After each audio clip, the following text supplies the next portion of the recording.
على الأحباب في القرب وفي البعد. سلام عليكم كما هب النسيم على الورد. الليل يا ليلى يعاتبني ويقول لي سلم على ليلى.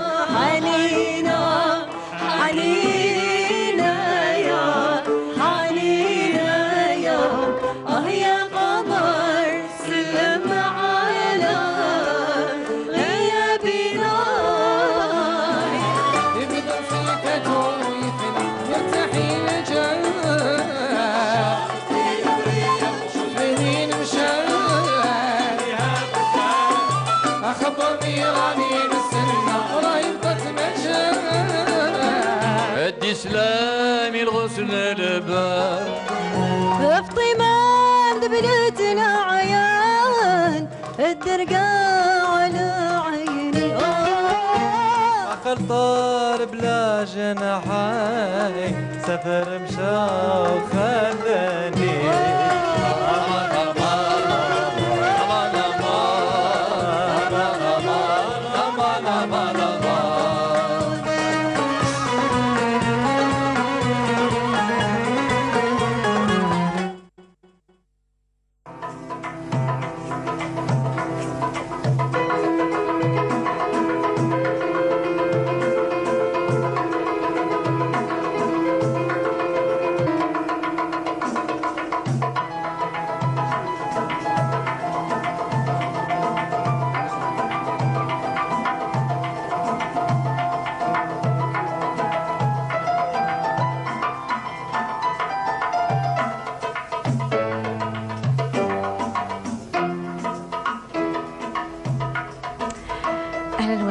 Ravi de vous retrouver cet après-midi dans notre émission Notre Algérie, tous les dimanches après-midi, ensemble pour partager, on l'espère en tous les cas, un très très bon moment avec nos invités que nous choisissons avec beaucoup d'intérêt. Et aujourd'hui, nous avons vraiment le plaisir de recevoir dans notre émission Notre Algérie le professeur Mostafa Khiaty qui nous fait l'honneur d'être parmi nous aujourd'hui. C'est vraiment un plaisir de recevoir monsieur le professeur Mostafa Khiaty parce que d'abord, c'est une personnalité qui est très souvent très prise, très occupée par ses écrits, par ses recherches, par cette passion qu'il a autour de l'histoire de l'Algérie. Il est professeur en médecine, donc spécialité donc en pédiatrie. Il est connu, reconnu. Il a beaucoup travaillé dans les services donc des hôpitaux ici chez nous en Algérie. Il a également formé. Il a été dans la formation et en parallèle de cela, passionné par l'histoire de notre chère Algérie. Il est parmi nous aujourd'hui pour aussi nous faire découvrir déjà tout le travail qu'il a déjà entamé, fait, édité, surtout dans le monde du livre. On va en parler avec lui et c'est un honneur et un plaisir pour nous de le recevoir dans notre émission. Merci d'être là, professeur. Je vous remercie, premièrement, de l'invitation, bien sûr, et je dirais bonjour à tous les auditeurs et surtout à notre communauté qui nous suit peut-être à travers les différents continents. Certainement, hein. Donc nous sommes aussi très suivis et on l'espère appréciés par nos téléspectateurs. C'est un dimanche après-midi, donc une grosse communauté est en congé actuellement et nous profitons de cet après-midi pour que l'on puisse aussi partager avec eux. Merci qu'ils puissent aussi nous recevoir chez eux, hein, parce qu'on est aussi accueillis dans les foyers, qu'on soit à l'étranger ou ici en Algérie. Et puis aussi, il faut le dire, la communauté algérienne est aussi avide de découvrir ce qui se fait chez nous en matière de livres. La spécialité de vos livres, professeur Khiaty, c'est c'est des livres accessibles.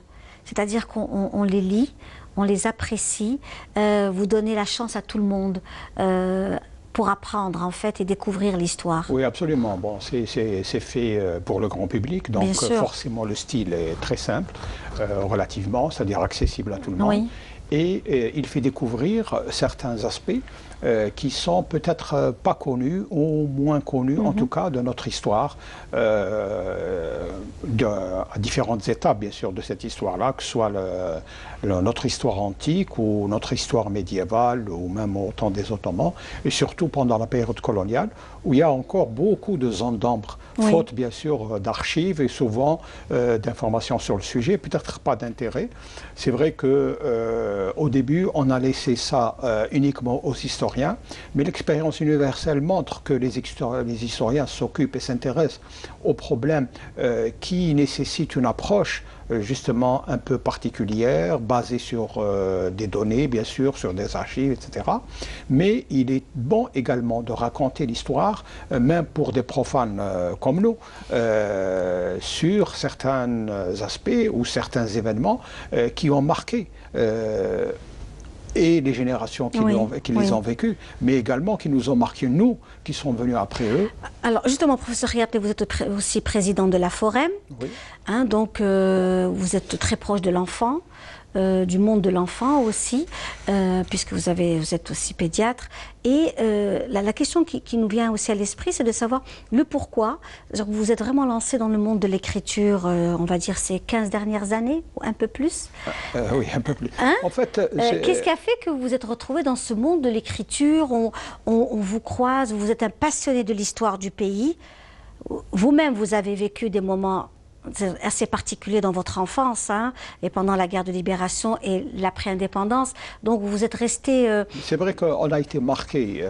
Oui. Moi, je me souviens, la première fois que j'ai entendu Qassaman, par exemple, c'était en 58, et j'étais enfant, je devais avoir 7 ans peut-être, ou 8 ans, et j'ai été impressionné parce que je tremblais.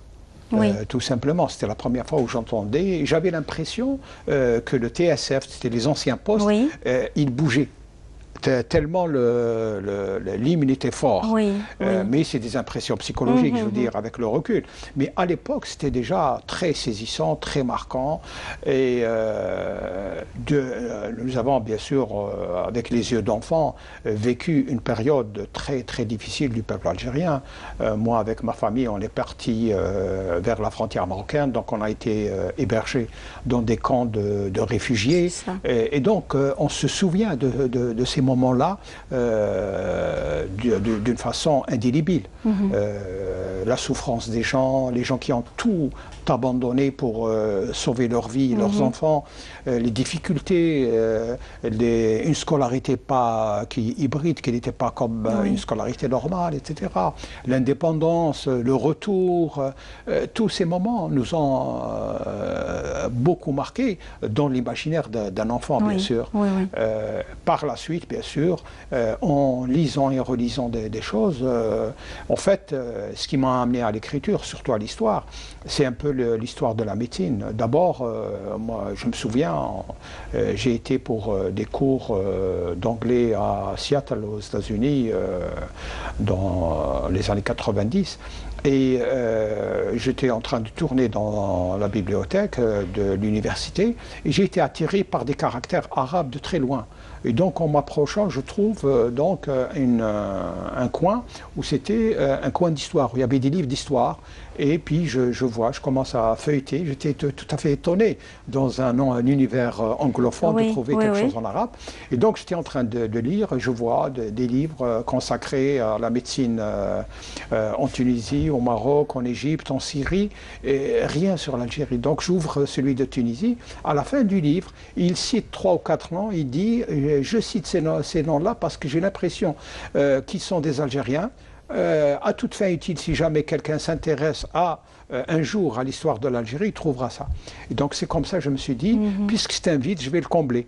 Et au lieu de revenir avec peut-être des vêtements ou des chaussures, je suis revenu avec un attaché-caisse. À l'époque, il n'y avait pas encore Internet. Hein. Je suis revenu avec un attaché-caisse de 20 kilos de photocopies. Donc j'ai fait un peu des photocopies des articles qui m'intéressaient et c'est comme ça que j'ai fait mon premier livre sur l'histoire de la médecine et puis ça a été un peu le déclic. J'avais fait avant des livres surtout pédagogiques.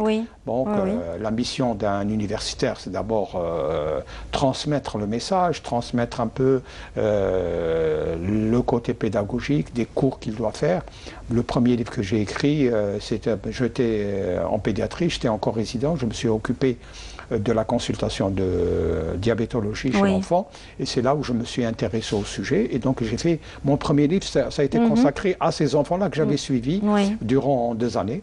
Et c'est comme ça que c'est venu. Donc tous les premiers livres, c'était pédagogique. C'était Et des donc, manuels qu'on trouvait aussi, hein, c'est-à-dire sont que toujours l'enfant disponibles. diabétique, ils étaient à la portée de main Tout à fait. des spécialistes. Des étudiants surtout. Des étudiants, absolument. Et Donc, c'est là également où j'ai écrit les soins infirmiers, Oui. que j'ai fait en 84. C'est un livre qui aujourd'hui a sa 6e édition.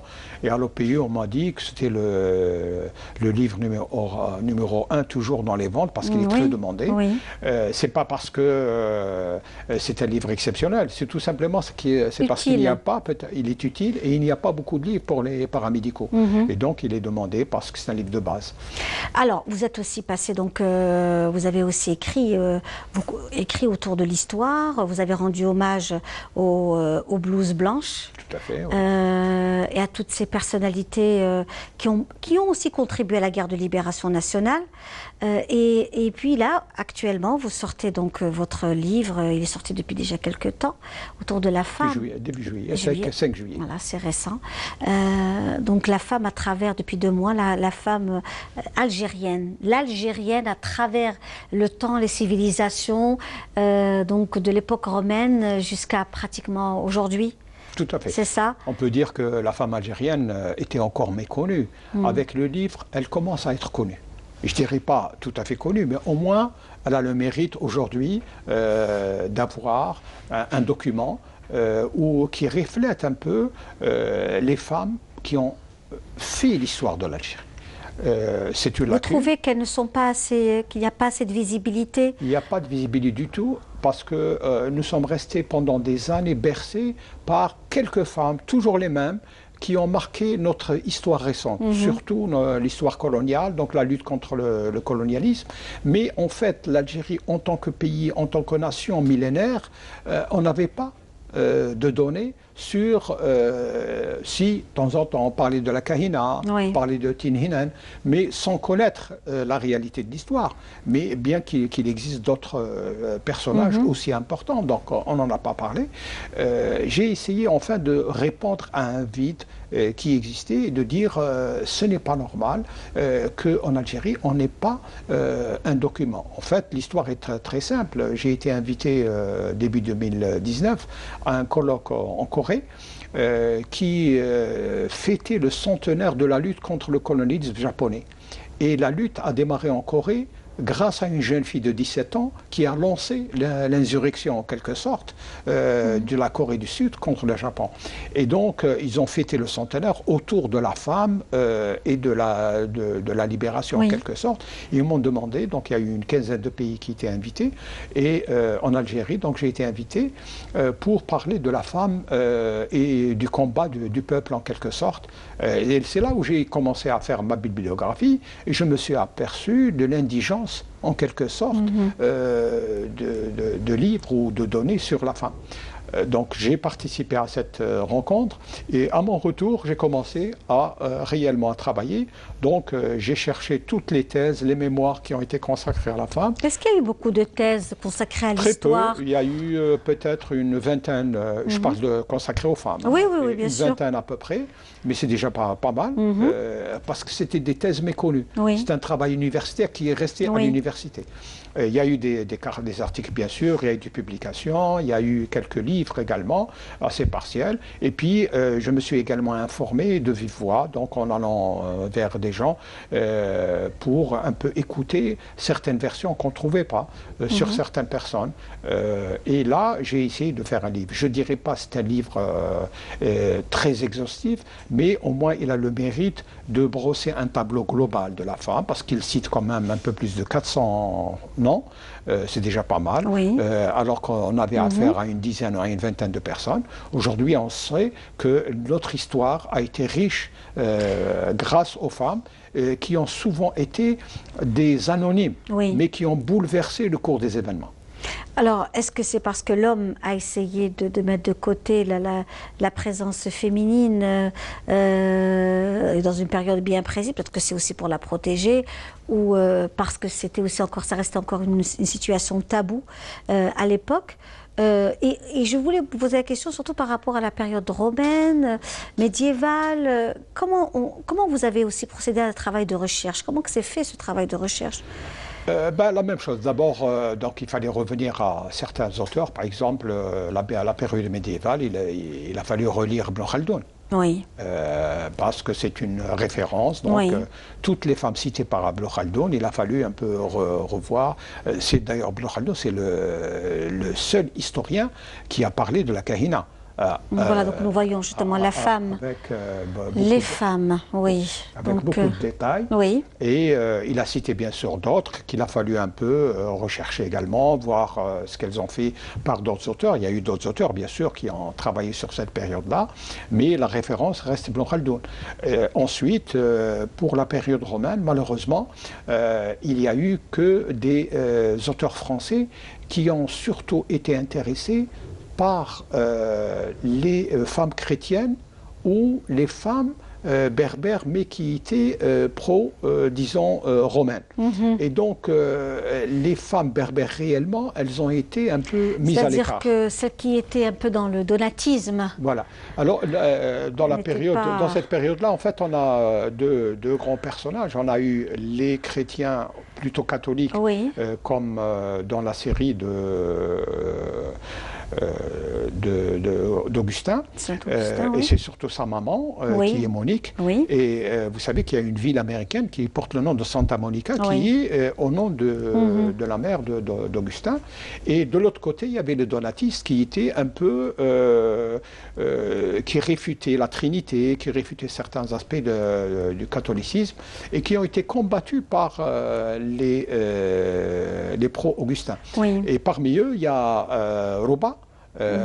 C'est un prénom que, vous savez, jusqu'à présent, les habitants de la région ouest, surtout de Mascara, le donnent à leurs enfants. Oui, il y a des enfants qui s'appellent Roba, et on a trouvé des vestiges de l'église donatiste de la région de Mascara, des tombeaux, etc. Donc, ça fait partie du patrimoine anté-islamique algérien, bien sûr. Oui, bien sûr, bien sûr. Et donc, par la suite, donc, parce qu'il y a aussi des noms de femmes qu'on attribue aussi. Il y a eu tout un travail qui s'est fait sur l'Alia, par exemple. L'Alia, c'est un peu particulier. C'est une femme qui a vécu pratiquement au début de la période coloniale. C'est une femme qui n'est pas d'Alger, en fait, mais qui était une femme qui avait beaucoup de moyens, qui était riche, mais qui était également très généreuse. Et donc, elle a donné le terrain qui se trouve aujourd'hui être le grand cimetière d'Al Alia. Elle en a fait don pour devenir justement cimetière. Comme ça a été le cas également pour Qaïda Halima, qui a donné également un grand terrain qui est devenu le cimetière Al-Baïda d'Oran. Il faut expliquer aussi que Qaïda Halima, c'était un personnage qui était sur son cheval. Alors, Qaïda Halima, c'est vraiment la superwoman algérienne. C'est une femme qui, déjà à la fin du siècle, avait le téléphone à la maison. Et lorsqu'elle s'est mariée avec un qaïd, elle était une femme de trempe. Et lorsque son mari est mort, elle a dirigé ses affaires. Elle avait 11 000 hectares à gérer dans la région de Aït Mouchent. Oui. Et donc, elle a mis le vignoble. Elle était la seule femme. Tout le reste, c'était des colons d'origine espagnole qui faisaient du vignoble. Et donc, elle les considérait comme des égaux et elle s'imposait. Elle avait à l'époque déjà une voiture avec un secrétaire et un chauffeur. Elle était donc... elle discutait d'égal à égal avec les responsables. Elle était invitée par le gouverneur, par les responsables, les préfets de la région, etc. Elle était membre même de la Croix-Rouge française de la section d'Oran. Donc c'est une femme qui était particulière. Elle était d'une grande générosité. Elle est partie au pèlerinage et elle a emmené avec elle une trentaine de personnes. C'est une femme qui n'a pas eu de garçon. Elle juste une fille, et donc elle a élevé un garçon qu'elle a pris avec elle également au pèlerinage, et elle a construit également des mosquées. C'est une femme exceptionnelle dans le monde des affaires. Elle était également d'une grande générosité. Sa fille, elle a hérité d'elle cet aspect-là, et c'est une fille, c'est une femme qui a participé à la guerre de libération nationale, qui a été arrêtée, emprisonnée pendant plusieurs années. Aujourd'hui, elle est décédée, mais elle a marqué également cette période-là. Elle était amie à une femme qu'on appelle, on surnomme Zahra la Rouge, qui est également une femme exceptionnelle. C'est une femme qui était un peu dans le Parti communiste algérien à l'époque. Oui. Qui a vécu cette période-là. Elle se trouvait à Constantine en 1945 lorsqu'il y a eu les événements du 8 mai. Et tout de suite, ça a fait tilt dans son oreille. Elle a appelé les gens de Sétif. Ils lui ont dit qu'on a tué beaucoup de gens et qu'il y avait des enfants qui erraient dans les rues. Elle leur a dit, est-ce que vous pouvez récupérer ces enfants-là? Elle a pris le train, elle a été à Sétif et elle a pris le maximum d'enfants, je crois une cinquantaine d'enfants, qu'elle a pu avoir. Elle a ensuite appelé la section qui était la plus organisée à Oran. C'était la médersa des oulémas. Et donc, ils lui ont trouvé des familles d'accueil et les a pris grâce à elle. Donc, elle a payé le train. Elle a pris ces enfants-là jusqu'à Oran. Et à l'arrivée au niveau de la gare d'Oran, il y avait tout un comité d'accueil, les familles d'accueil d'abord, et le comité de la mosquée, de la médersa qui attendait. Les enfants étaient remis à des familles et on a retrouvé des enfants de cette époque-là, qui ont témoigné, qui sont aujourd'hui pères de famille, qui ont des enfants, etc. Oui. C'est extraordinaire. Ça, c'est un aspect qui est inconnu, que les gens ne connaissent pas. Absolument, absolument. Voilà. Et ça montre un peu la solidarité qui a toujours prévalu. C'est un jeune,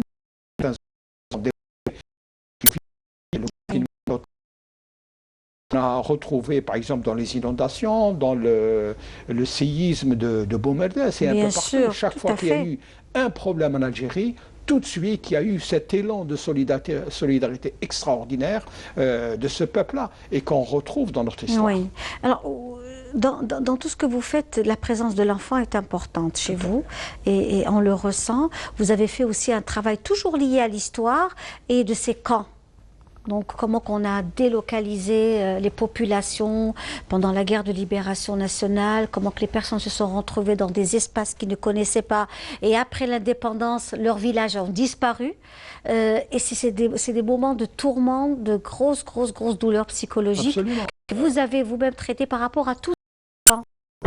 Des enfants victimes de violence, oui. La décennie. Oui. C'est vrai qu'on peut faire un parallèle.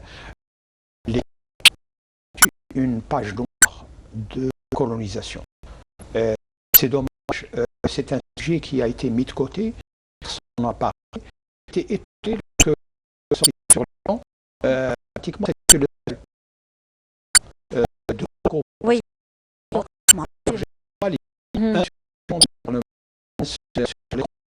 En fait, c'était les camps de torture de l'armée et un sur le camp de regroupement. Les camps de regroupement, la France y a mis 2,5 millions des habitants.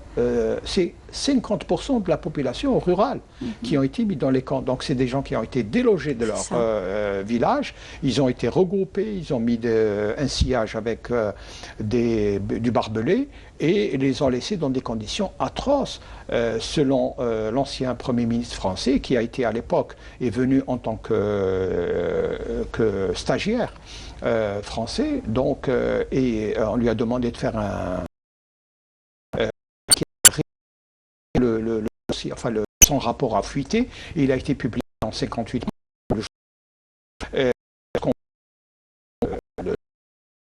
On s'aperçoit que dans ces camps-là, il y avait pratiquement plus de 100 à 150 000 morts par an.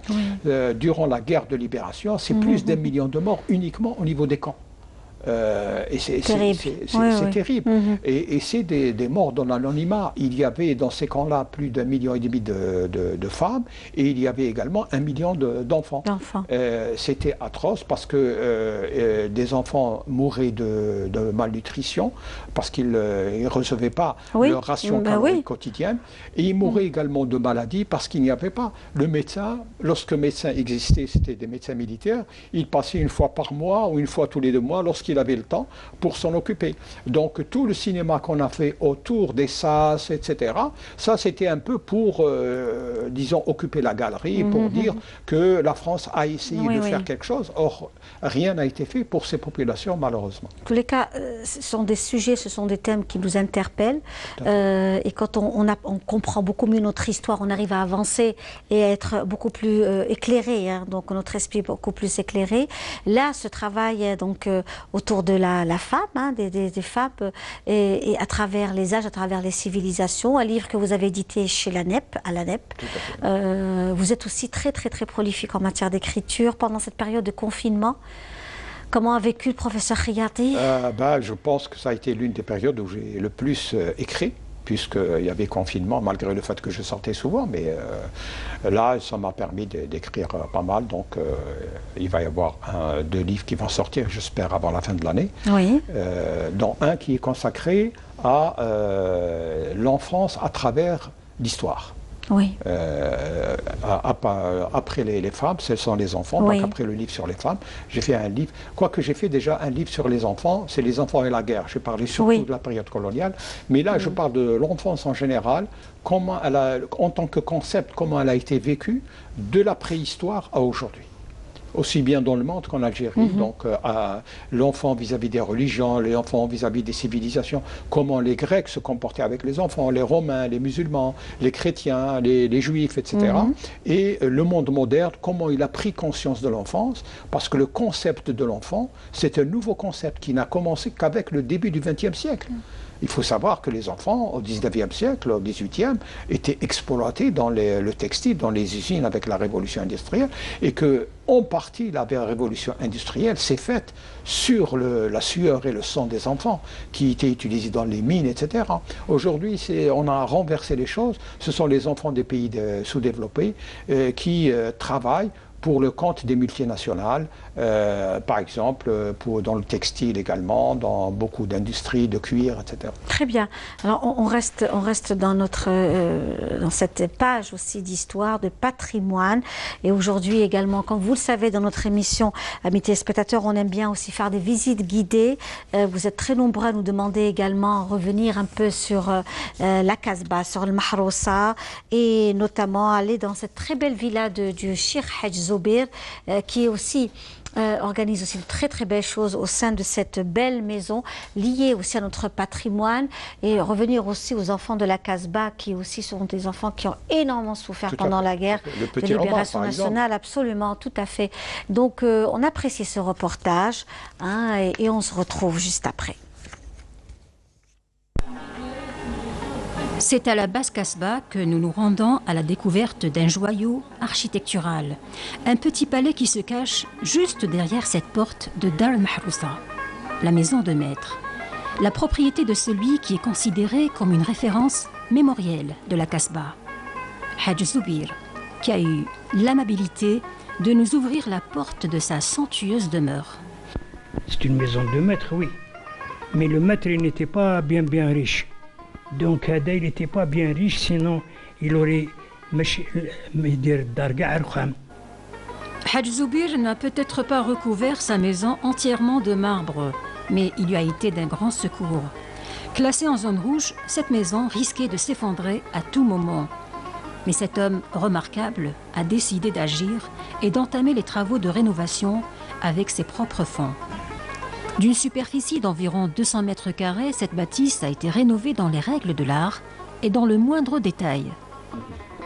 واش بلاصه خليتها قولي لي في الدار هذيك اش بلاصه خليتها قاعد جلست عليهم شوفي لهنا لصقوا بالمرصو وشفتي في السقيفه هذاك بالطرف هكذا يلصق خير روح وسكننا هنا. Les travaux de rénovation qui ont débuté en 1998 ont été interrompus et reconduits juste après le séisme de 2003. Supervisant lui-même le chantier de rénovation, Hadj Zoubir a pu, grâce à sa détermination et sa persévérance, accélérer le rythme des travaux. La rénovation n'aura duré que 8 mois. Et c'est ainsi que les éléments fondamentaux de l'architecture de cette maison ont été maintenus. الدكانة والصدار بيت الصابون الحمام البير الجب la terrasse et bien entendu Al-Menzah, ou les chants du Sha'bi animés autrefois, les soirées inoubliables des Kasbadji.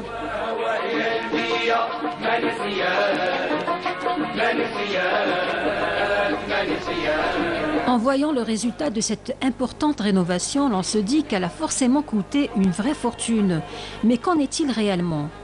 دوك نقول لك كاع الناس قادرين يرموا ماشي كاع الناس ساكوت تري شير ترميم ساكوت كثر من البنيان سي اون فو لو غرو il a été fait مي لهنايا لي ميزون هادوما ils n'ont pas besoin de maçons c'est des restaurateurs c'est de la rénovation درنا des écoles de rénovation درنا des formateurs. À sa construction, la Kasbah comptait 1700 maisons, alors qu'aujourd'hui, il n'y reste que 600. Parmi elles, Dar al-Mahrousa de Hajj Zoubir, une maison accueillante qui a toujours ouvert ses portes aux visiteurs. L'amour du propriétaire pour sa demeure lui a valu l'admiration et la reconnaissance de tous les Kasbadji pour sa détermination à sauver un patrimoine en péril et sa participation à la mise en valeur de la Kasbah, gardienne de la mémoire d'Alger. Voilà, donc un très beau reportage de Dezia Bayou autour de El Mahrousa. Et puis justement, dans votre travail, donc professeur Khiati, vous avez aussi rendu hommage aux deux princesses. Oui, qui sont enterrées. Tout à fait, la tombe des deux princesses, absolument. C'est de l'époque ottomane. Oui. J'en parle également dans le livre, bien sûr, c'est tout à fait normal.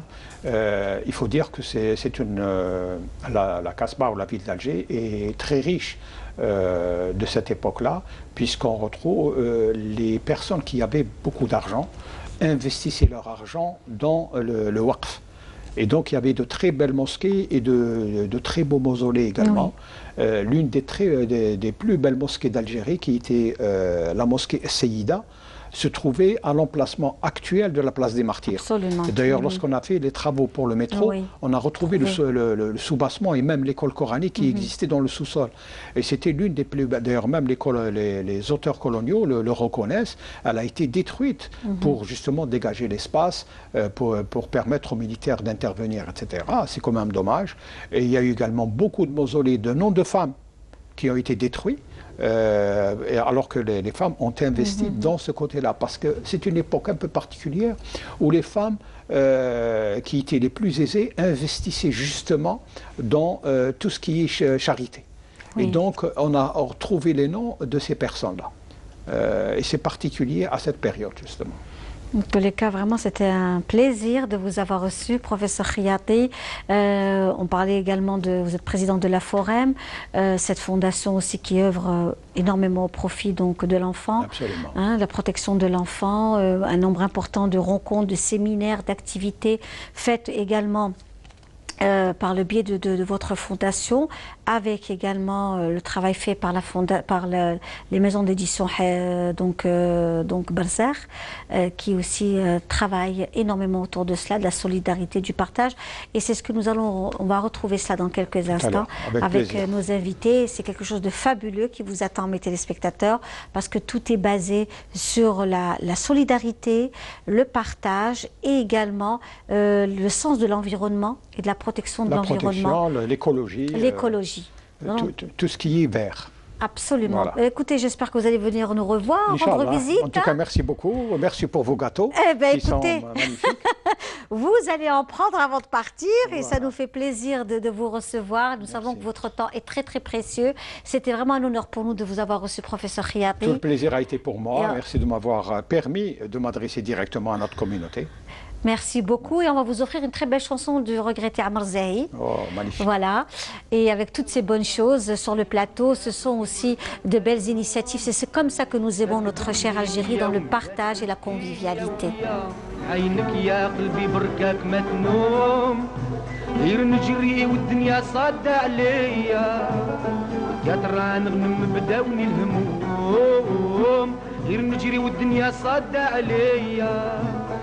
يا ترى نغنم بداوني الهموم بداوني الهموم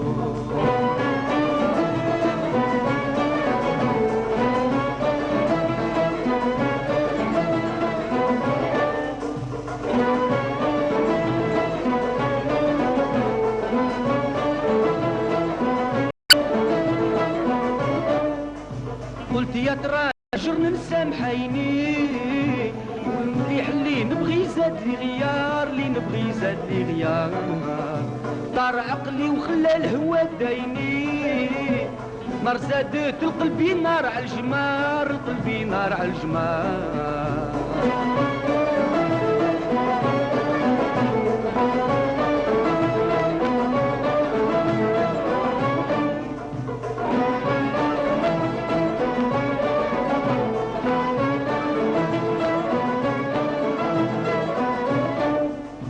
قلت يا ترى نهجر نسامح عيني نار زادت القلبي نار على الجمار القلبي نار على الجمار طار عقلي وخلى الهوى دايني والمليح اللي نبغي زاد لي غيار اللي نبغي زاد لي غيار كتبت لي والمحنة كي بدات فيا ضربت ايدي وراني حسيتها اليوم كتبت لي والمحنة كي بدات فيا ضربت ايدي وراني حسيتها اليوم جاية على الغفلة وبدات بشوية ريحات قوة كي صلت على المشوم جاية على الغفلة وبدات بشوية ريحات قوة كي صلت على المشوم كي صلت على المشوم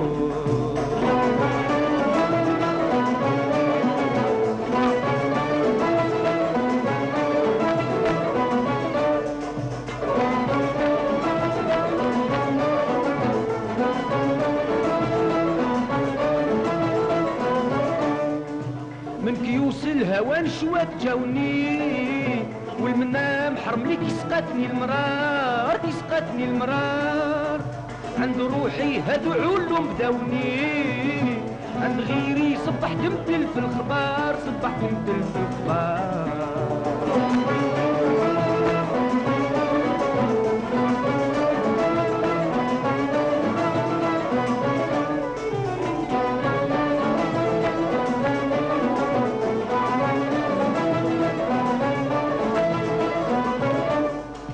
من كيوس الهوى نشوات جاوني والمنام حرم لي كي سقاتني المرار كي سقاتني المرار عند روحي هادو علوم بداوني عند غيري صبحت مدل في الخبار صبحت مدل في الخبار حسب جديد قريت وفهمت شوية والحروف تعيط هلال النجوم حسب جديد قريت وفهمت شوية والحروف تعيط هلال النجوم عدت نحلم بيها ما عرفت واش بيا فجر السهر والليل ما النوم عدت نحلم بيها ما عرفت واش بيا فجر السهر والليل ما النوم الليل ما النوم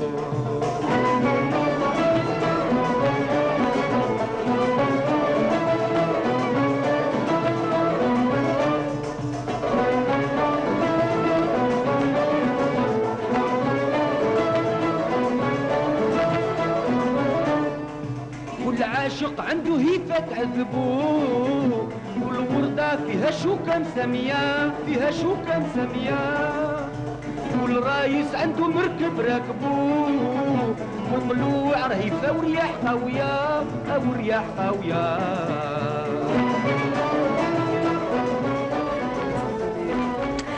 Voilà, donc nous étions en pleine conversation avec nos invités, le deuxième plateau de notre émission Notre Algérie. Pour ceux qui viennent de nous rejoindre et prendre le train en marche, sachez que nous sommes ensemble depuis 15h, heure algérienne. Nous sommes en direct de Canal Algérie.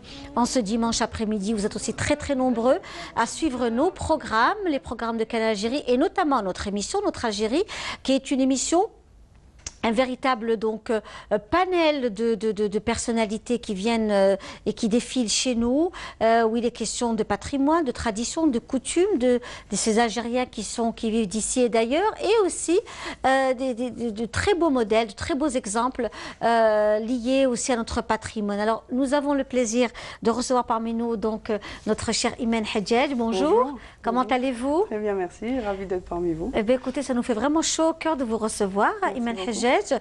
Et également, donc, M. Abbas Blargab, qui est parmi nous aujourd'hui. C'est un plaisir. Alors, vous représentez aujourd'hui donc une très très belle action, hein, donc liée à la solidarité, au partage. On va commencer d'ailleurs avec vous deux, hein, le débat est ouvert. On discute également à bâton rompu. Vous avez donc, vous êtes de Ghardaya, d'El Golea plus particulièrement. On est originaire de la ville d'El Golea. D'El Golea, une très belle région, une très belle ville, un très beau. C'est vraiment un site extraordinaire qui est El Golea, qui est connu pour les roses. Hein. C'est la ville voilà, des roses. très peu de personnes le savent, mais El Golea, Nia, c'est aussi cette belle ville où on cultivait des roses à l'époque, où on faisait de la confiture de roses. Et c'est ce qu'on fait jusqu'à maintenant chez nous. Ah, d'accord, c'est parfait. Il faudra nous ramener le pot de confiture la prochaine fois. On en a préparé.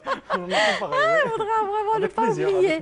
Et donc, je disais que vous avez lancé donc une maison d'hôtes, une très belle initiative, louable initiative de la maison d'hôtes, c'est-à-dire que vous recevez des touristes d'ici ou d'ailleurs qui viennent et qui séjournent à El Golea.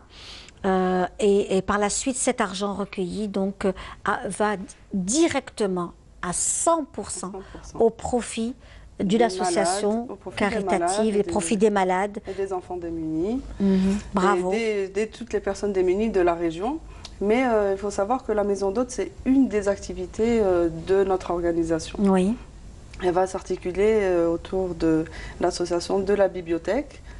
Les gens du Sud en général, ils adorent la lecture, oui. Ils sont friands des livres, et dans la région, il n'y avait pas ça. Et les universitaires, les enfants ont besoin de lire, donc on a créé une bibliothèque qui a plus de 50 000 livres actuellement, on a 1500 adhérents. On aurait consacré des espaces libres pour les recherches. Et cette bibliothèque, c'est vous qui l'avez construite? Ah oui, tout a été construit par l'organisation. Les livres, on a commencé par 300 livres. Par 300 livres au départ, et puis on a reçu des dons, et c'est tout un travail de classement. Très bien. Alors moi, je voudrais qu'on revienne. On va voir des photos, là, dans quelques instants, nous allons voir des photos que vous nous avez ramenées pour un peu nous expliquer ce que vous faites. J'aimerais qu'on revienne à cette maison d'hôtes parce que je suis certaine qu'il va y avoir beaucoup de personnes qui vont s'intéresser à ce projet de se déplacer, d'être accueillis comme il se doit dans une maison d'hôtes, de visiter les sites donc touristiques de la wilaya de Ghardaya et de l'Mnia plus particulièrement.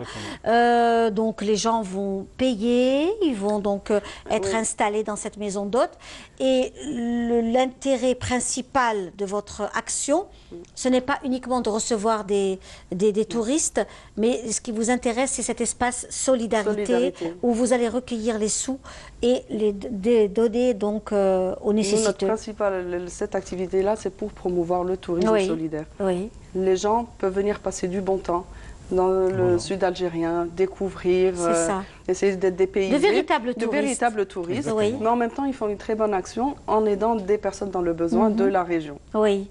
Et ils sont vraiment dépaysés parce qu'on a essayé de respecter l'architecture locale. Alors ce sont des maisons d'hôtes, c'est vraiment l'architecture sur un niveau. C'est des voilà, exactement.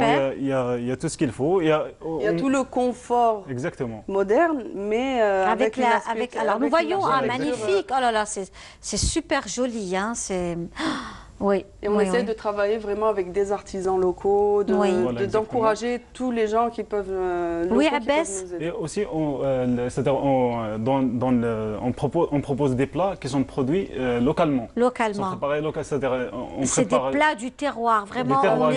Et précisément de notre parc, parce qu'on a plusieurs, on a par exemple les chèvres, le lit et les naturels. On le propose à nos invités. Tout est local, tout est bio. On essaie de travailler sur cet aspect-là. On essaie de cultiver un maximum de fruits et légumes sur place, donc les gens peuvent manger bio. Et on sait que les fruits et légumes de la région sont délicieux, et les dates aussi, bien entendu. Donc, alors on est en train de voir, on découvre vraiment. Ça, c'est une des chambres.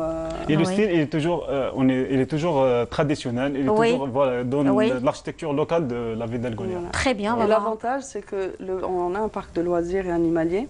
de 12 hectares, qui est juste en face des bungalows. D'accord. Et tous les clients qui viennent séjourner chez nous, oh là là, c'est magnifique, peuvent bénéficier de ce parc. Voilà. Alors, on voit cette très très belle photo. C'est toujours dans une des maisons. C'est le jardin. Ça s'appelle Darm El-Ward. Darm-el-Ward. Ça s'appelle Darm-el-Ward. Oui.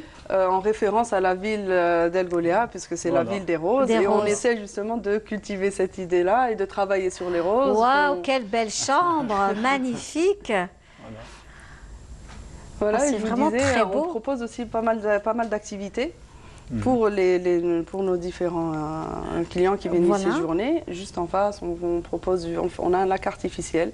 On peut faire du canoë, on peut faire du pédalo, on peut faire des tours en dromadaire, des circuits de running, de l'équitation. De l'équitation. Voilà, le fameux puits aussi. Oui. Voilà, exactement. Avec de l'eau minérale. L'avantage... parce qu'à El Golia, l'eau, elle est toujours 100% minérale. Eh ben oui, El Golia. La piscine qu'on a sur place, les gens se baignent dans de l'eau minérale. D'accord. Et le parc, on a lancé récemment, c'est la dernière activité, on a lancé la pêche. Parce qu'il y a un parc où on cultive l'aquarophilie. Oui. Voilà, exactement. Donc on propose à nos touristes. Récemment, on leur propose aussi de faire de la pêche. Très bien. Donc ça, c'est vraiment quelque chose qui vous passionne, j'imagine.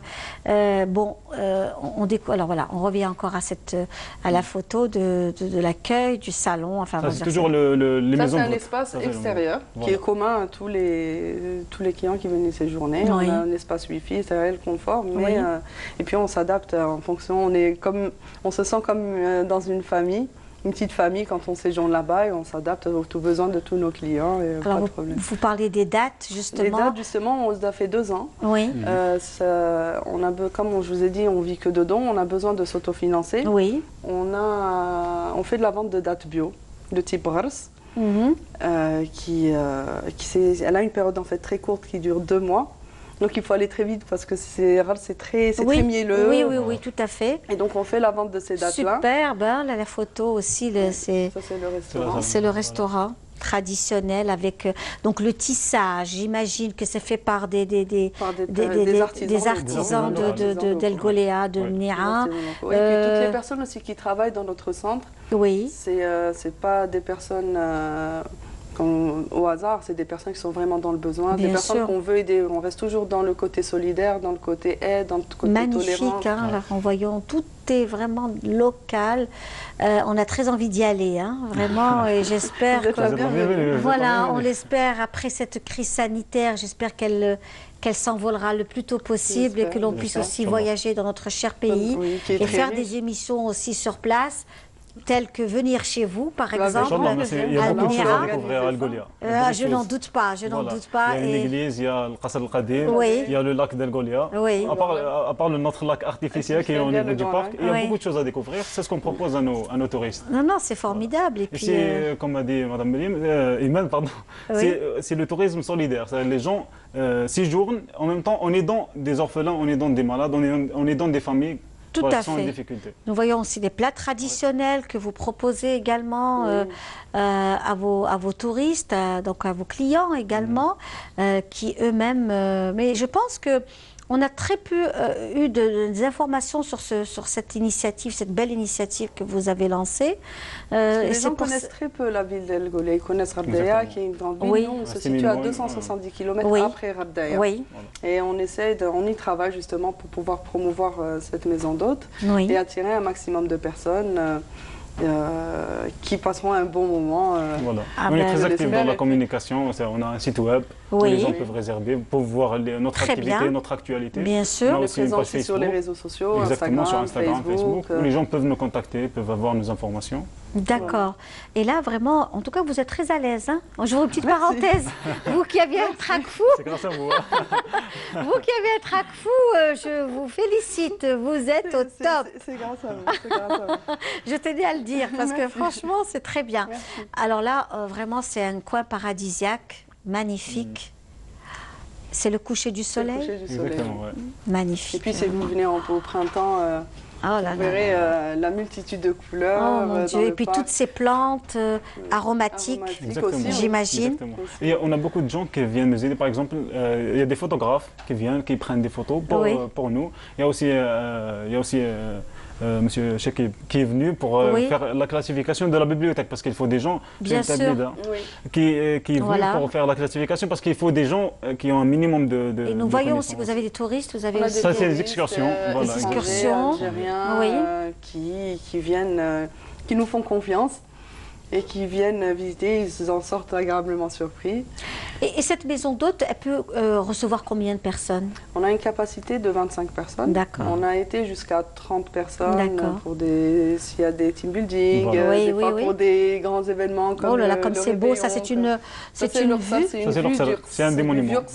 d'El Gholéa. Magnifique. Et on réserve toujours la dernière visite pour l'Orsal pour avoir la vue. Qui a une vue qui surplombe en fait toute l'oasis d'El Gholéa. D'El Gholéa. Ouais. Et comme vous voyez, il y a un champ de dattes. Al Gholéa, elle est remplie de palmes. C'est une ville c'est une véritable palmeraie. Voilà, exactement. Voilà. Et l'avantage qu'on a aussi, nous savons qu'il y a différentes sortes de dattes. Hein. Il y a différentes sortes très très nombreuses. Nous, celles qu'on cultive, c'est des dattes de type Ras. Voilà. D'accord, très bien. Il peut y avoir plusieurs variétés, mais ce que nous proposons, c'est les dattes Ras. C'est le Ras, voilà. Et là, c'est sur les dunes. L'avantage, c'est qu'en fait, notre maison d'hôte, elle se situe à 5 minutes des dunes. Donc, on peut proposer des fantasias, on peut ramener des groupes folkloriques sur les dunes. On organise, franchement, on s'adapte, on essaye vraiment d'enrichir ce séjour pour nos clients et qu'ils en sortent ravis et qu'ils puissent eux aussi tout autour en parler. Nous faire. C'est formidable. On me parle de dattes de Mnaggar. Mnaggar. Voilà. C'est aussi spécial. C'est vrai. C'est une spécialité de la région. Exactement, voilà. Exactement. Voilà, donc là nous voyons aussi avec Monsieur Chekib Hadjaj, voilà. Et donc très actif, absolument, vraiment superbe. Et là, donc actuellement, comment que ça se passe, puisque nous vivons cette crise sanitaire, c'est à l'arrêt bien entendu, en attendant des jours meilleurs. Non, actuellement, c'est resté à l'arrêt très longtemps. Oui. Et puis là, on a les autorisations pour réouvrir. Ah, très bien, d'accord. Bien sûr, on est censé respecter toutes les mesures sanitaires, d'hygiène, de tests pour tous les employés de la maison d'hôtes. Là, on démarre à peine, en fait. On vient d'avoir la saison comme débute. Alors, dès qu'on pourra, on viendra. C'est promis. Voilà. L'avantage, c'est qu'en fait, vous pouvez y venir par route, par avion, tous les. Pour l'instant, l'avion. Écoutez, dès qu'on pourra, on viendra. Avec grand plaisir. N'est-ce pas, Khalifa Balaman?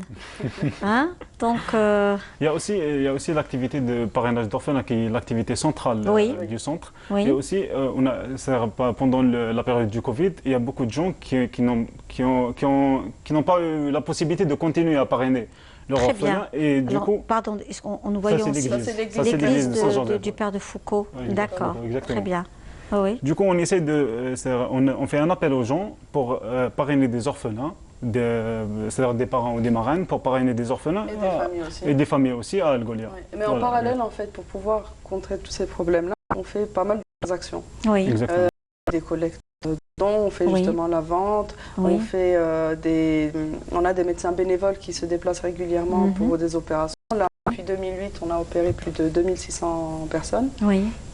Et en fait, ça nous aide toutes ces activités. L'idée, c'est de pouvoir être autonome. Donc, on essaie d'avoir pas mal d'activités qui puissent nous autofinancer, pouvoir continuer tous nos projets. Bien. Justement, Imen, puisque vous êtes parmi nous, nous savons déjà la région d'Ardaya, une super organisation. On est vraiment admiratif par rapport à l'organisation de la population, des traditions et coutumes de la région, qui est une région extraordinaire, qui suscite beaucoup de respect et d'admiration pour nous tous. Et quand on voit qu'aujourd'hui, vous-même, vous êtes jeune, mais cette tradition dure, parce qu'il y avait aussi une tradition dans toutes les régions d'Algérie, nous savons qu'à Ardaya, il y a Vos traditions durent. Il y a une sorte de, elles sont pérennes. Et c'est magnifique parce que vous travaillez différemment de votre père et de votre grand-père, j'imagine. Donc la solidarité y est toujours, mais différemment, avec beaucoup plus de modernité. Vous vous adaptez à la situation et ça, c'est vraiment extraordinaire. Et le centre, il est basé sur la jeune génération. Parce que vous-même, vous travaillez, vous êtes dans le monde de l'immobilier, vous-même. Moi, je travaille, j'ai un travail à part dans l'informatique et l'infographie. Voilà, donc, mais cela ne vous empêche pas d'être très actif dans les. C'est impressionnant, voilà. Et on sent que ça fait partie de vous-même, que c'est quelque chose que presque vital. On est né là-dedans. On est né dedans et on continuera et on initiera même nos enfants à ça. Et... Nous avons les contacts, justement, on va tout de suite afficher les coordonnées de votre association et de ce que vous... Donc, voilà, donc pour contacter la Forem El Golea, vous avez... Hassilgara, c'est la commune qui se trouve à la sortie sud d'El Golea. Del Menia, El Golea. Et là, justement, puisqu'on revient aussi à toutes ces belles initiatives, vous parlez d'accompagnement d'enfants. C'est-à-dire des enfants en difficulté, orphelins, qui ont besoin d'être aidés. Ils ont besoin d'être aidés, ils vivent dans ils sont déjà eux-mêmes accueillis dans des familles très pauvres. Oui. Et qui ne peuvent pas subvenir à leurs besoins. Ça reste des personnes, en général, ils sont accueillis par la famille proche. Oui. Ça va être l'oncle, la tante, le grand-père, la grand-mère, qui eux-mêmes n'ont pas beaucoup de besoins. Ça. Et ils ont envie de réussir dans la vie, ils ont cette niaque, ils veulent travailler, mais ils ont besoin de moyens. Les moyens, vous avez de livres, de vêtements, de s'habiller, de manger. Et l'idée, c'est de pouvoir les suivre tout au long de leur enfance, adolescence, jusqu'à leur majorité. Et une fois arrivés à leur majorité, ils peuvent commencer à travailler, ils peuvent continuer leur cursus universitaire, ils peuvent gagner en autonomie, en indépendance, en faisant des petits boulots. Après, libre aux parrains de pouvoir le suivre jusqu'à l'université aussi. Et le parrain est en contact permanent avec son enfant, il peut l'aider, il a un dossier qui est complètement transparent, il est en contact avec l'enfant qu'il parraine. Donc il y a une véritable transparence. Et beaucoup de parrains font des visites et rencontrent les orphelins qu'ils parrainent aussi. Très bien, alors là nous voyons aussi, vous recevez des personnalités qui vous aident également. Exactement, Madame Khadija Mengna, Madame Ahlam Sranmi. Voilà, exactement. Ahlam Sranmi, oui, tout à fait. Donc ça c'est aussi, c'est des moments j'imagine très forts, hein, parce que vous liez aussi le livre. Exactement. Et c'est grâce à elle qu'on est passé de à peu près 20 000 livres à 50 000 livres. C'est grâce à une campagne qu'on a fait en partenariat avec elle, avec Madame Ahlam Sranmi, et qu'on a fait, maintenant on a des livres, on a 50 000 livres en arabe, en français et en anglais. Ça c'est extraordinaire et de voir aussi... Et on a même numérisé les livres. Sur le net, on est à plus de 150 000 livres numérisés. Donc vraiment tout le monde a accès, on ne se limite plus à la ville de El Golea, mais tout le monde peut réellement avoir accès aux livres et se documenter et s'enrichir. Nous savons que vous êtes aussi, les éditions Barzac aussi font partie également vous êtes dans le monde du livre déjà, n'est-ce pas, avec Sofiane Hedjej, donc vous êtes une famille d'intellectuels, de personnes qui aussi s'ouvrent au monde et vous gardez l'essentiel, à savoir cette âme de la région, de votre région, qui a une super façon d'organiser la vie, d'être économe, écolo, de préserver l'environnement. Absolument, absolument. On essaie de prendre le meilleur des pays développés, mais tout ce qu'on peut faire déjà avec nos propres moyens. Et sensibiliser tous ces jeunes, les pauvres, ils sont perdus. On essaie avec des choses très simples, essayer de leur montrer le savoir vivre ensemble, la tolérance, le respect d'autrui. Tout ça, c'est très important et ça commence dès le jeune âge. En parlant d'écologie, on essaie même de lancer un projet d'énergie renouvelable parce qu'il y a beaucoup de maisons qui n'ont pas accès à l'électricité tout autour du parc et dans la ville d'El Golea. Et du coup, on essaie de lancer un projet de panneaux solaires pour alimenter ces maisons en électricité. Donc voilà, on essaie de travailler sur cet aspect d'écologie. Et la culture est importante aussi chez vous. La culture est très importante. L'idée de base est partie de la culture. C'est notre élément central. Donc on va de la culture et on essaye autour de ça de travailler, de faire plusieurs ateliers. On a plusieurs activités qui font... Et cette initiative existe depuis combien de temps? Elle existe depuis plus de 15 ans maintenant. La maison d'hôte? Non, la maison d'hôte, la bibliothèque, ça fait 15 ans. Et la maison d'hôte 10 ans. 10 ans. D'accord, donc 10 années autour de l'accueil, de toutes et de pouvoir avoir aussi renfloué le caisse. Ça a été construit au fur et à mesure. Oui, voilà. oui. Ça a commencé par la... Exactement. Voilà, il y a le parc aussi. Il y a le parc aussi, d'attraction, tout a été fait. C'était un parc vierge à la base. Le lac, où il fallait planter tout. Il n'y avait pas un plan de départ, il n'y avait pas un projet qui a été construit, on va faire ça. Donc tout a été construit au fur et à mesure. Au fur et à mesure, et en fonction du besoin, on essayait d'élargir nos activités. Après, je vous dis, actuellement, les idées ne manquent pas.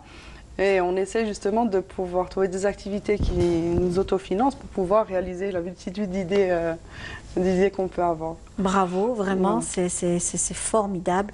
Et un jour, on l'espère vraiment de tout cœur qu'on puisse venir et faire une belle émission chez vous et découvrir tout ce potentiel. Et ce sont des actions citoyennes à 100%, louables, que l'on respecte énormément. Donc, et c'est vraiment un très bel acte citoyen. Merci, on le fait avec plaisir. Oui. Et c'est tous les jours un plaisir d'y travailler, trouver des idées, d'essayer d'innover, d'utiliser les moyens. Il y a une équipe extraordinaire qui est derrière, une équipe à Algolia, une équipe ici à Alger. Donc il y a une équipe extra qui nous regarde maintenant. Oui, on les salue alors, on les embrasse bien fort. Et on félicite toute l'équipe parce qu'on n'est rien seul en fait. On ne peut absolument rien faire seul. C'est clair. Et soudé à la fois. C'est clair. Il y a beaucoup de gens qui ont été là dès leur jeune âge. Dès qu'ils étaient enfants, ils ont commencé à travailler ici. Il y a des gens qui ont continué avec nous. Il y avait 15 ans, ils sont toujours avec nous. Ils sont toujours là. C'est ça qui fait l'âme de l'association. Oui. Tout à fait. En tous les cas, c'était un plaisir de vous avoir reçu. Merci de nous avoir écoutés. Vraiment, merci de nous avoir fait partager ce bon moment, vraiment de solidarité, de partage. Toutes ces belles choses que l'on découvre également à travers l'histoire de l'Algérie, parce que c'est une véritable mosaïque. On s'inspire de la région de Ghardaya par rapport à la solidarité, l'environnement, la belle architecture qui est très spécifique à toute la région, qui a vraiment inspiré Le Corbusier et qui a inspiré tant d'autres d'architectes autour de cette belle architecture que nous avons, dont nous sommes aussi très très fiers. Qu'on invite les gens à venir découvrir ici sur place. Absolument, absolument. Donc, et ce sera pour quand les prochains rendez-vous? Est-ce que c'est déjà ouvert pour la maison d'hôtes? C'est déjà ouvert, on a débuté. Comment que ça se passe? Est-ce que ce sont des séjours de longs séjours, ou des week-ends? Les personnes sont libres. Elles peuvent rester un week-end comme 4 jours. Nous, on propose un séjour type de 4 jours. Voilà. Qui est plein, chargé, avec toutes les différentes activités. Après, libre aux clients de rester une semaine, on s'adapte à son besoin, à leur programme. Actuellement, on vient d'ouvrir à cause du corona, donc la saison débute à peine. Oui, bien sûr. Donc on attend les prochaines réservations, en espérant que le Covid ne va pas trop freiner les gens. Et il faut qu'ils sachent que nous respectons toutes les mesures d'hygiène, tout le protocole sanitaire. Et il faut savoir aussi que nous-mêmes, ici dans les studios de Canal Algérie, nous respectons la distanciation, l'hygiène, que le masque aussi de rigueur, le gel hydroalcoolique également, et que tout se fait aussi dans les normes de prévention et contre cette pandémie qui frappe l'Algérie, qui frappe le monde entier. On espère qu'on pourra s'en sortir le plus tôt possible pour pouvoir vivre presque normalement, et que l'on puisse être aussi épargné. On l'espère de tout cœur et que vous soyez vigilants là où vous êtes, dans les 4 coins du monde.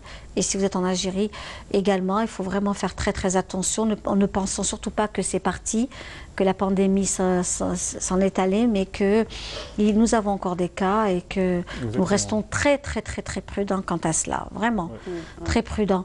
Donc, on va vous laisser partir parce que nous savons aussi que vous êtes aussi très très occupés et que vous avez aussi de très belles choses à nous proposer, je l'espère, prochainement. Vous revenez avec peut-être une première expérience, d'autres idées concernant notamment vos sorties, vos déplacements, l'accompagnement des enfants orphelins.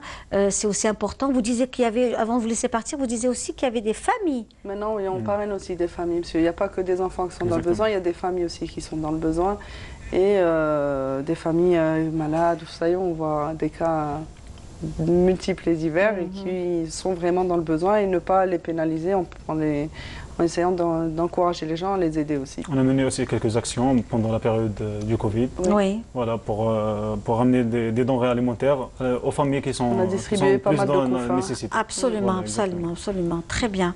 En tous les cas, on vous souhaite plein de bonnes choses. Bravo. Merci. Un bel exemple. En tous les cas, ça nous fait vraiment chaud au cœur de vous recevoir et de voir aussi que les traditions se perpétuent et que dans le quotidien moderne, mais nous restons très très proches de l'autre, à l'écoute de l'autre.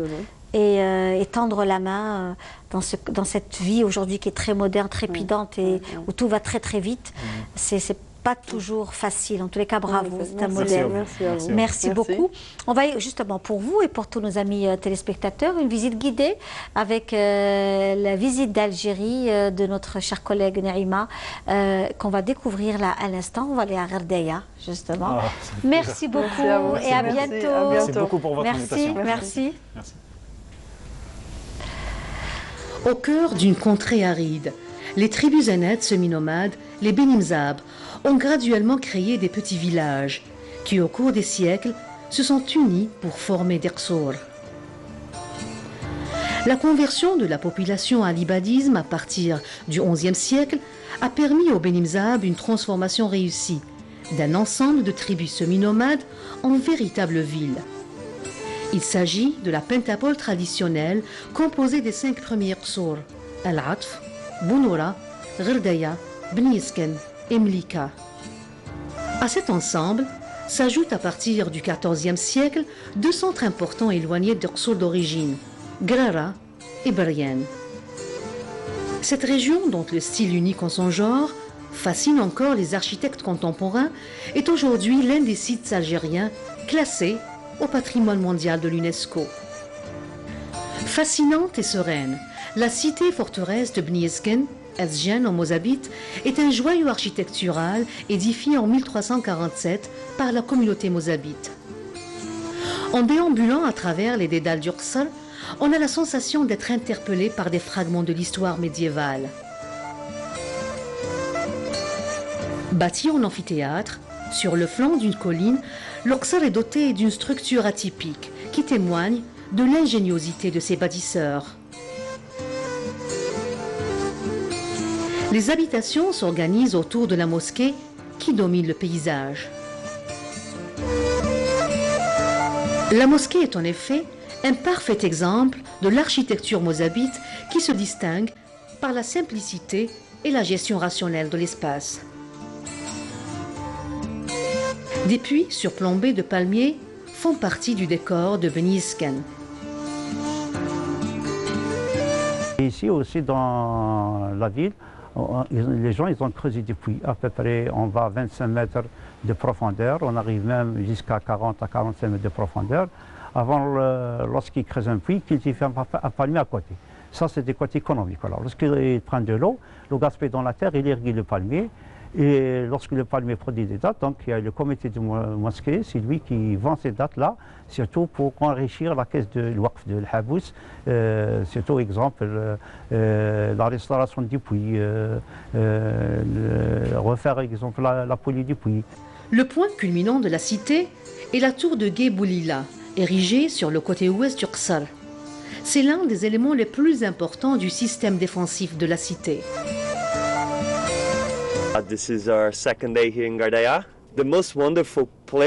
Je viens de New York, c'est mon deuxième jour de visite à Gherdaya.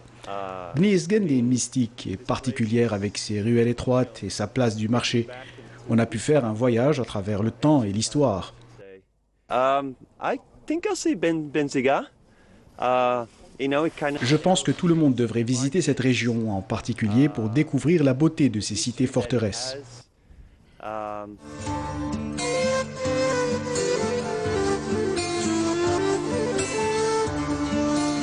Si Bni Yesken a préservé sa cohérence, c'est aussi grâce à une organisation sociale à l'écoute de la communauté. C'est une communauté, c'est-à-dire elle est soudée grâce à cette organisation sociale. Il y a le système tribal, donc il y a ici, par exemple, à Bni Yesken, il y a 20 000 habitants, il y a il y a à peu près 12 fractions. Chaque fraction, il y a le conseil de la fraction, il y a la famille, il y a le lien entre familles. Surtout, il y a la médiation, c'est-à-dire régler le problème au niveau de la tribu. Il y a aussi un comité au niveau de la ville, c'est un comité coordinateur qu'on appelle l'AYN, c'est des notables. Ce comité-là, il se compose de quoi?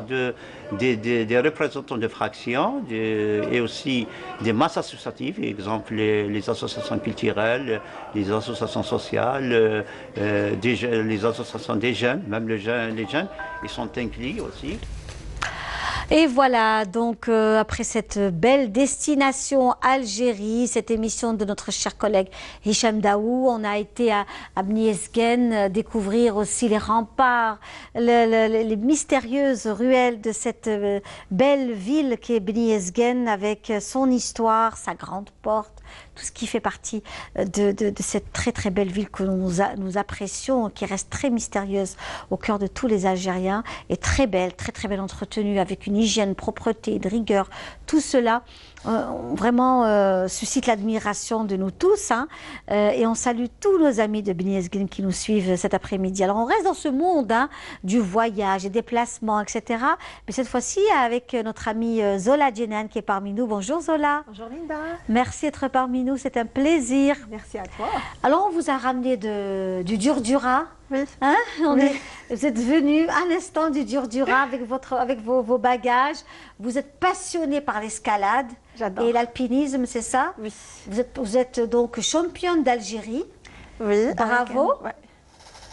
Et on est très fiers de vous. Donc on va retrouver dans quelques instants Zola Djenan. C'est l'heure de la prière de Salat al-Asr pour Alger et ses environs. On se retrouve juste après.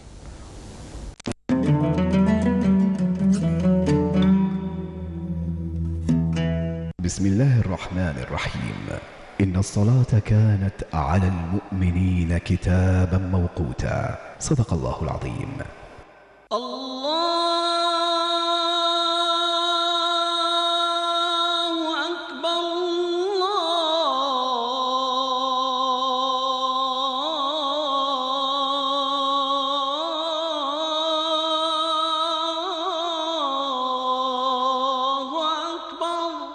أشهد أن لا إله إلا الله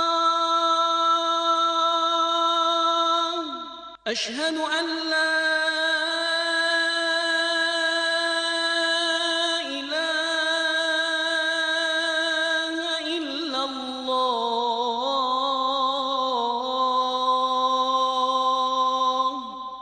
أشهد أن محمدًا رسول الله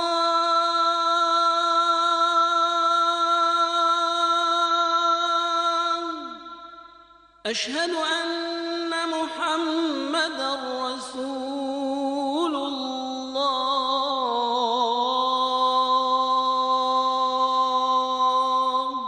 حي على الصلاة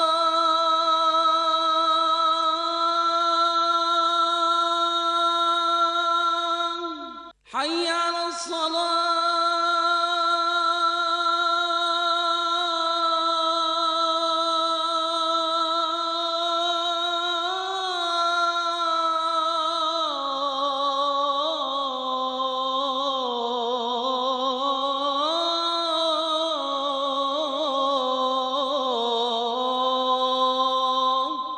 حي على الفلاح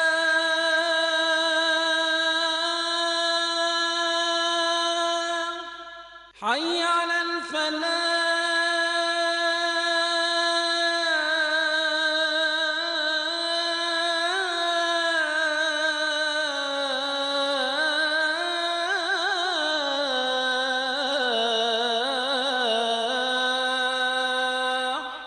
الله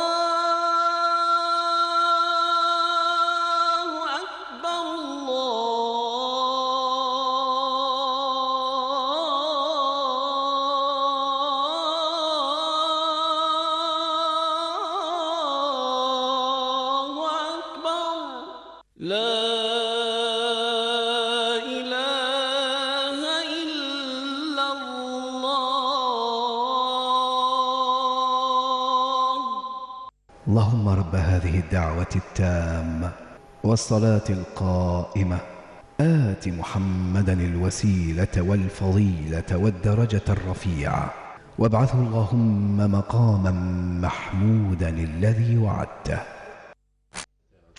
Et voilà, de retour dans notre émission, ensemble avec Zola Djenan, qui est donc, on est très fiers de Zola Djenan, puisqu'elle est championne d'Algérie d'alpinisme, d'escalade et d'alpinisme aussi, c'est ça? L'alpinisme, on n'a pas fait de championnat parce qu'il n'y a pas... D'accord, mais donc presque le seul club qui fait ça. De l'escalade. Oui. Donc vous êtes venu de Tikjda depuis ce matin pour être parmi nous aujourd'hui. Oh, c'est gentil. Pour être parmi nous aujourd'hui, et c'est un plaisir de vous recevoir, Zola Djenan. Vous êtes venu avec tout ce que vous avez en fait, voilà, donc des cordes, le fameux sac à dos. Voilà. Et tout ce ça. qui me présente, ça veut dire ce que je fais comme voilà. Ça fait combien de temps que vous êtes dans ça? Là, c'est 3 ans. 3 ans. Mais avant l'escalade, avant que je rencontre Monsieur Karim Okara, mon coach. Que l'on salue. Hein. Oui. Je sais que vous n'avez pas de télé là où vous êtes. Certainement, il n'y a pas de télé. Là où il n'y a pas de champ. Et voilà, il n'y a pas de réseau. Il n'y a pas de réseau. Mais tant mieux. Voilà, c'est vraiment en pleine nature. Oui. D'accord. Donc, vous avez créé, il y a un club qui a été créé il n'y a pas longtemps. À partir de Boufarik, c'est ça? Oui, c'est Karim Okara avec Mohamed Beloud, Foued. C'est tout un groupe qui ont décidé de faire un club. D'ailleurs, moi, je suis fondatrice aussi dans ce club. Et on a des jeunes qui sont devenus champions d'Algérie d'escalade. Bravo. Et voilà. Et il s'entraîne toujours avec Monsieur Karim Okara, puisque c'est lui notre coach. On a de la chance déjà de l'avoir comme coach parce qu'il est très calé. Parce qu'en Algérie, on n'a pas beaucoup. On a des clubs, on a des anciens clubs d'ailleurs moi je ne connais pas. Et je sais qu'il y avait des champions d'Algérie, et je sais qu'il y avait des maîtres de l'escalade. Mais avec le temps, c'est parti. Mais par contre, la personne qui a tenu le coup, c'est celui-là, le coach. Et grâce à lui, on vit notre rêve. On sillonne l'Algérie. Et c'est passionnant. Donc vous sillonnez l'Algérie, vous êtes sous une tente à Tikjda, et tous les jours vous allez... Vous faites de l'escalade, vous avez des espaces bien précis. Vous êtes en pleine formation actuellement, c'est ça? Là, on est en plein stage pour préparer. On a fait 4 stages depuis l'été. Et ça, c'est, on peut dire, le dernier stage parce que la saison l'escalade, c'est bon, c'est fini. On commence la nouvelle saison d'alpinisme avec la neige et tout. Et on a fait la tournée à l'Algérie. Alors Chilia, Tamnarast, voilà, l'Algérie, toute l'Algérie, voilà. Et vous disiez aussi que vous êtes aussi passionné par le monde de la mer, le monde aquatique, n'est-ce pas? Oui, mais pas autant que la montagne. Là, je me découvre. Avant, j'étais à la plongée sous-marine. Oui. Mais apparemment... L'escalade aussi vous passionne. Oui, l'escalade de la montagne, les voyages, ça c'est... Voilà. Alors, on va revenir justement sur une association Balarous, donc aux îles Habibas, qui est une association donc passionnée par également la mer, et également nous sommes encore en période estivale. Nous n'avons pas beaucoup profité de la mer cette année dû à la pandémie, mais on avait envie de vous faire découvrir cette belle association, et on se retrouve juste après. C'est à bord du voilier de l'association que nous faisons la traversée des côtes oranaises vers les îles Habibas, le temps de mieux connaître les membres de Barbarousse et découvrir le programme de la journée. C'est-à-dire, à force de plonger, on a constaté que les fonds étaient un peu dans une dégradation un peu avancée, et il y avait beaucoup de déchets à récupérer, il y avait beaucoup de travail à faire, et c'est là où on a décidé de créer une association. Aujourd'hui, on va découvrir les îles. Premier archipel algérien, le plus grand archipel algérien insulaire, qui fait 60 hectares. Dès qu'on s'est approché, ce bout de paradis a annoncé la couleur des eaux cristallines, un dégradé de couleur azur, dans un bain de soleil. Pas de temps à perdre, les plongeurs préparent déjà leur matériel. Les consignes du moniteur sont claires. En profondeur maximum, c'est 20 mètres, d'accord? N'oubliez pas la mi-pression Tercom et surtout, restez les binômes ferrés. Des relevés, des observations de plusieurs espèces, en particulier la grande nacre ou la Penna nobilis, mais sans oublier de se faire plaisir. C'est l'un des plus beaux fonds marins de la Méditerranée selon certains. Eh bien, on n'est pas loin de le croire.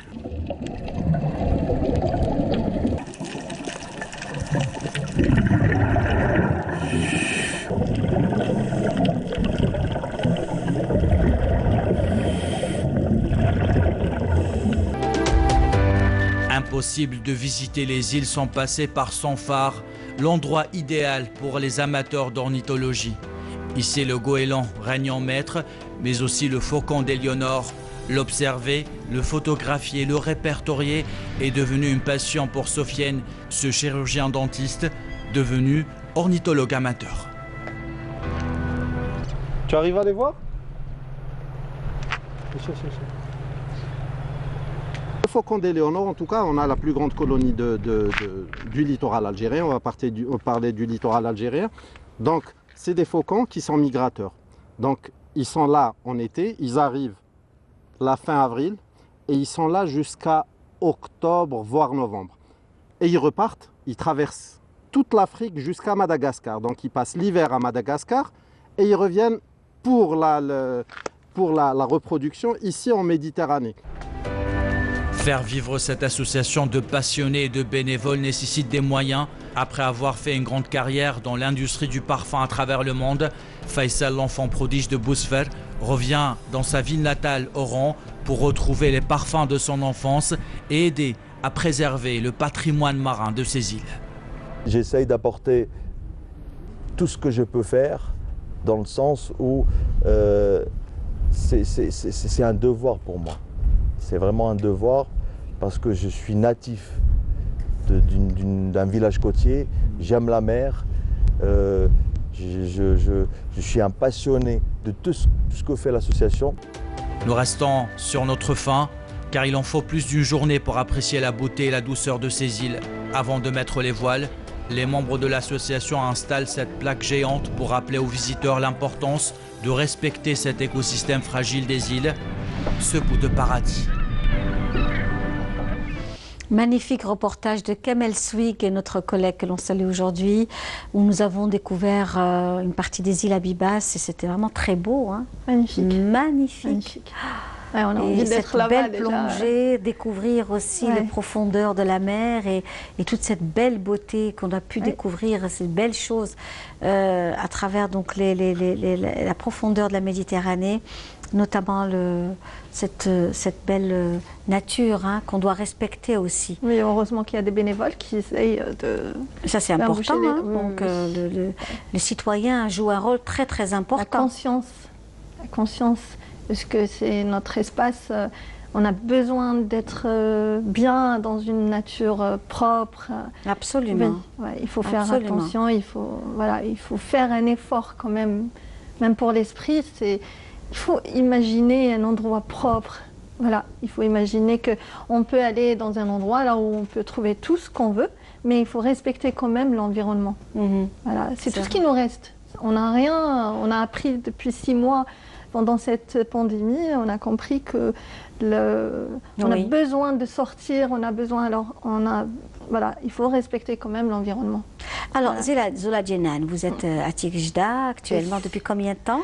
Alors, depuis 4 jours, mais depuis 20 jours en fait. Il y a des coupures, mais voilà, pour le stage. Et dites-nous tout, alors, c'est le programme de votre journée, comment que ça se passe? Alors, le programme, c'est déjà le premier jour, il faut faire des petites voies, des quen.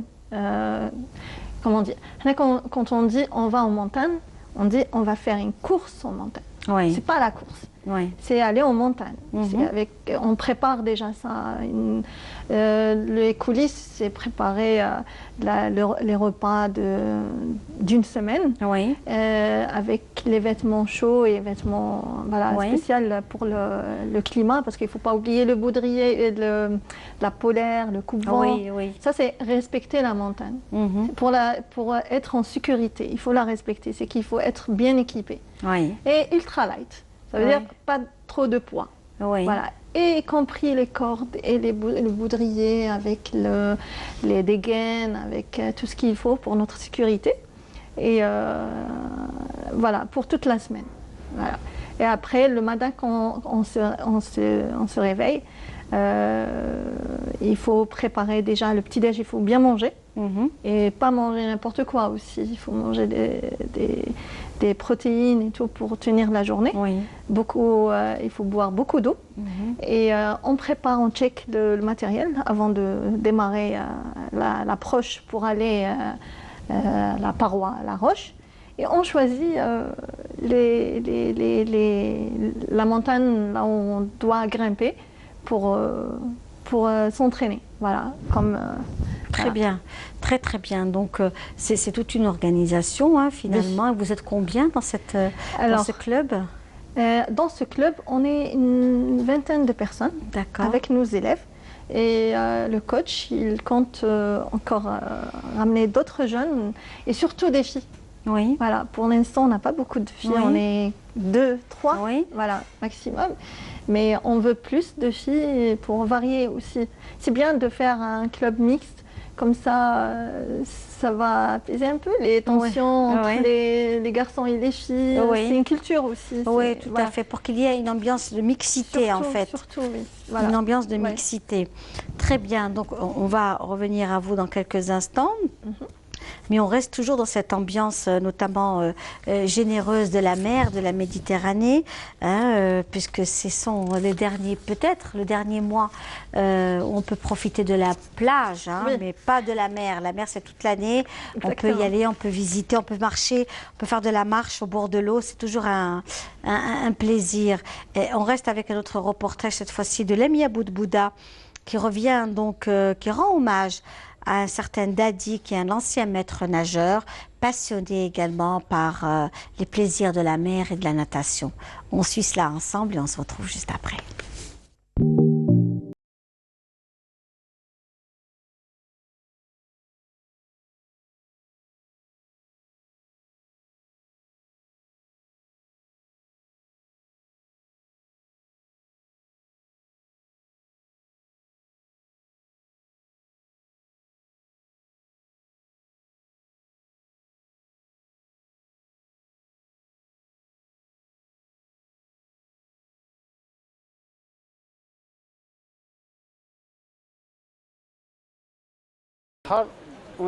Je suis un enfant de la mer. Ici, je me sens bien, c'est mon repère.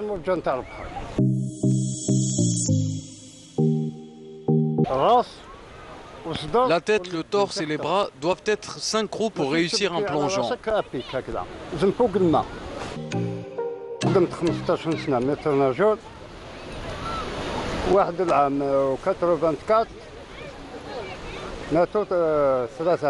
J'ai été maître nageur durant une quinzaine d'années. En 1984, j'ai réussi à intervenir avec l'aide des agents de la protection civile pour sauver les 2 personnes qui tentaient de venir en aide à un jeune qui était déjà noyé.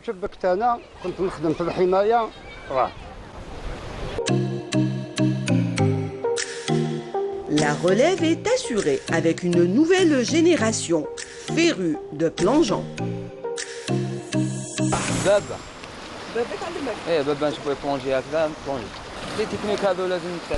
C'est mon père qui m'a initié au plongeon. Avec beaucoup de pratique, vous pouvez acquérir les bonnes techniques pour réussir un plongeon, surtout si la hauteur est importante.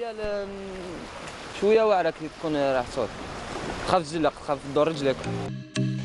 a une beauté cachée sous les eaux que certains œuvrent à préserver. Nous sommes Plugging Association Algérie, Dina Al-Cherchal, en collaboration avec le club Aqua Ulysse. On a fait une sortie en mer avec des kayaks. On a ramassé des déchets sur la côte, ici, et on les a sortis. Après, on a fait une collecte de déchets ici sur la crique. À choisir entre une plage de sable fin et des criques de rochers, pour les habitants de la côte, la préférence est vite faite.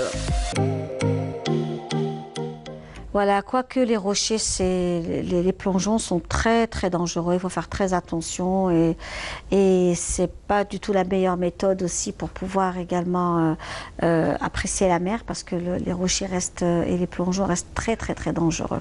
Ça c'est clair et mortel. Donc il faut être vraiment prudent, vraiment la prudence et de rigueur. Voilà, donc encore une fois, merci d'être là, merci de nous accompagner également dans cette belle ambiance conviviale. Comme nous savons le faire avec de bons gâteaux traditionnels. On remercie justement notre Hajira, donc Khiyar du Golfe d'El Medenia, qui avec la rose magique qui fait aussi de très bons gâteaux traditionnels. On la salue et c'est cette ambiance conviviale que nous voulons transmettre à travers notre émission, notre Algérie, toutes ces belles choses, de bonnes choses à consommer avec modération, bien entendu, pour ne pas prendre de kilos, n'est-ce pas? Mais c'est tellement bon et c'est tellement beau aussi à voir et cela fait partie de notre identité. C'est pour cette raison aussi que nous avons toutes ces belles choses sur notre plateau parce que cela fait chaud au cœur, notamment à nos amis téléspectateurs qui viennent des 4 coins du monde et qui apprécient cette émission. Alors on félicite justement Monsieur notre collègue Bouswalim Nasser, il félicite son neveu Mohamed Omar pour son mariage. On lui souhaite plein de bonnes choses. En passant des gâteaux, on parle de mariage, beaucoup, Inch'Allah, beaucoup de bonnes choses, que la paix soit aussi dans les esprits, dans les cœurs également. Donc félicitations encore une fois au neveu de Bouswalim Nasser, à Mohamed Omar, qui nous suit cet après-midi dans notre émission, Notre Algérie. Voilà, donc on revient à vous justement et à tous ces programmes d'escalade, de déplacement, de sortie. Et comment qu'on fait pour être aussi dans la prévention, parce que c'est quand même dangereux de faire de l'escalade. On commence directement sur la roche ou il y a des exercices avant je vais vous dire, dans d'autres espaces. Oui, mais est-ce qu'on doit commencer directement sur la roche? C'est pas une obligation. On est obligé de commencer sur la roche ou dans un mur, sur un mur artificiel. Oui. Moi, par exemple, j'ai commencé directement sur la roche. C'est que j'ai volé ma place. En fait, ce coach, je voulais le rencontrer depuis longtemps parce qu'il n'y en a pas dans tous les coins, un coach d'escalade. Et je voulais lui montrer vraiment que je veux le faire. J'étais déjà équipée. Et j'ai commencé sur la roche, direct. C'était à Tikjda, déjà à Eswell. C'est des voies qu'on appelle les voies à stade. C'est ça. Et des petites voies qui voient c'est quoi mon niveau, comment je me comporte devant la paroi et tout. Et à partir de là, c'est différent. Le mur d'escalade artificiel et la montagne, ça n'a rien à voir. Ah oui, c'est clair. Ça n'a rien à voir. C'est que la montagne, c'est un autre monde. Et pour la sécurité, il faut être responsable. En fait, c'est un sport extraordinaire si on respecte la sécurité. C'est qu'on n'a pas le droit à l'erreur. Si on tombe, on doit mourir. C'est pas la peine de... D'ailleurs, c'est ce qu'ils nous demandent. Si vous tombez, il faut partir. C'est pas la peine de... C'est vrai que c'est un sport très dangereux, mais il faut toujours respecter l'ennemi numéro 1 de ce sport, c'est l'ego. Voilà. Et la confiance excessive. Exactement. Voilà. Merci beaucoup. C'est superbe avec cette belle phrase que vous voulez nous donner, franchement, autour de l'ego et l'excès. Voilà. Donc, on vous remercie. Zola Djenan d'avoir été parmi nous. C'était un plaisir. Vous repartez sur Tikjda. Avec plaisir. Et voilà, bonne route à vous alors. Et quant à nous, à mes téléspectateurs, on vous dit donc au revoir, voilà. Et on se retrouvera avec beaucoup de plaisir dimanche prochain pour un autre numéro de Notre Algérie. Tahla ouna fil Jazair. Assalamu alaikum.